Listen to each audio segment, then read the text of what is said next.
السلام علیکم دوستو، نواز شریف اور الیکشن کمیشن کا مکمکہ سامنے آ گیا۔ خلق نیوز کی تمام دیکھنے اور سننے والوں کو خوش آمدید۔ دوستو، اسلام آباد ہائی کورٹ میں 3 کیسز کی سماعت تھی اور اس سماعت کے دوران راجہ خرم نواز اور آئی پی پی کے سینئر رہنما جو کہ اب نون لیگ میں شامل ہو چکے ہیں، طارق فضل چودھری صاحب، دوستو کیس کی سماعت کے لیے جب یہ لوگ اسلام آباد ہائی کورٹ آئے تو صحافیوں نے بہت سخت سوال کیے اور خاص طور پر فارم 45 کے بارے میں ان سے پوچھا گیا، لیکن دوستو بجائے جواب دینے کے آگے سے محترم کیا فرما رہے ہیں، پہلے کہ میرے پاس فارم موجود ہے اور میں آپ کو دکھاؤں گا، اور اس کے بعد جب صحافیوں نے بہت زیادہ زور دیا تو انہوں نے کہا کہ آپ کون ہوتے ہیں مجھ سے سوال کرنے والے، میں آپ کو کیوں دکھاؤں گا، میں تو الیکشن کمیشن کو دکھاؤں گا، میں عدالتوں میں دکھاؤں گا، لیکن آپ کو میں ہرگز نہیں دکھاؤں گا۔ یعنی کہ دوستو لیول چیک کریں ان کی ایٹیٹیوڈ کا۔ دوستو اب فارم 45 تو ان کے گلے پڑ چکا ہے، کیونکہ یہ سارے کے سارے ان کا مکمکہ ہوا ہے، یہ سارے کے سارے جیتے ہیں فارم 47 پر، اب فارم 45 ان سب کے گلے پڑ گیا ہے۔ دوستو تاریخ کی بدترین اور دھاندلی زدہ الیکشن جو کہ الیکشن کمیشن کے زیر سرپرستی ہوئی ہیں، آپ دیکھیں گے کہ الیکشن کمیشن کے اندر سے لوگ گواہیاں دیں گے، الیکشن کمیشن کے اندر سے آوازیں اٹھیں گی اور وہ بتائیں گے کہ کس طرح وعدہ معاف گواہ بنیں گے وہ لوگ، اور وہ بتائیں گے کس طرح الیکشن کمیشن نے دھاندلی کی ہے اور الیکشن میں نون لیگ کو جتوایا ہے۔ آپ دیکھیں کہ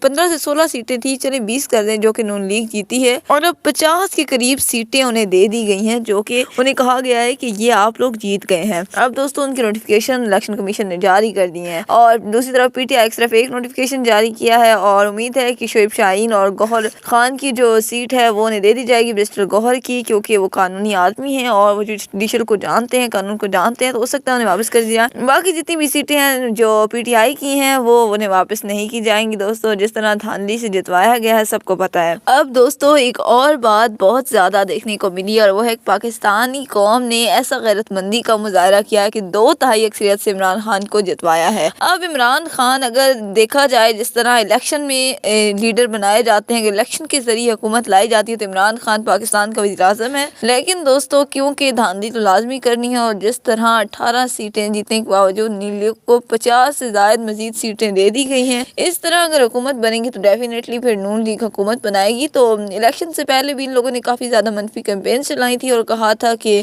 عمران خان کو 30 سیٹوں پر محدود کر دیا جائے گا، لیکن دوستو عمران خان کا ایک ہی نعرہ تھا کہ گھروں سے باہر نکلیں، ووٹ ڈالیں، آپ کا ووٹ کافی زیادہ معنی رکھتا ہے، اور وہی بات ہوئی کہ عوام نے جب نکلی ہے، اس نے ووٹ ڈالا ہے، تو پھر لگ سمجھ گئی ہے، لگ پتا گیا ہے ان لوگوں کو جو کہتے تھے کہ ساڑی گال ہو گئی ہے، ماما عید ہے ساڑی گال ہو گئی، کوئی آسان کام ہے؟ یہ پاکستانی عوام ہے، یہ ملک کسی کے باپ کا ملک نہیں ہے، ہمارے بڑوں نے بہت قربانیاں دے کر اسے حاصل کیا۔ وہ علیحدہ بات ہے کہ کمپنی نے اسے بالکل اپنی جاگیر سمجھ لیا ہے، اور اب بھی نون لیگ والوں کو زبردستی ہمارے سرحد پر مسلط کیا جا رہا ہے۔ ایون دوستو اس دفعہ نون لیگ کے الیکشن کے یہ حال تھا کہ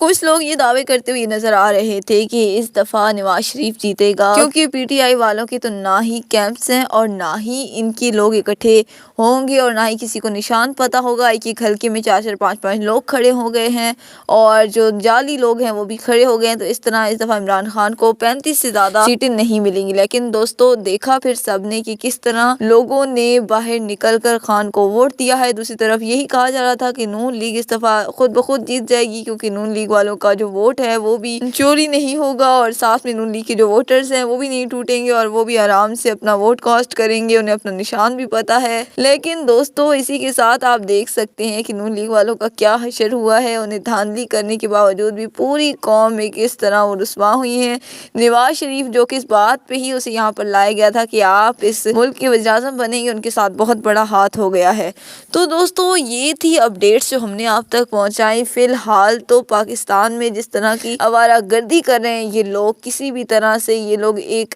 مستحکم حکومت بنانے کے خواہش مند نظر نہیں آتے۔ تو دوستو اس پاکستان کو اللہ اپنے حفظ و امان میں رکھیے، اور ہر بری سوچ رکھنے والے کو اپنے پاس بلا لے اور اسے خوب لتر مارے جہنم میں۔ ابھی تک کے لیے اتنا ہی، ملتے ہیں کسی اور ویڈیو میں، تب تک کے لیے اللہ حافظ۔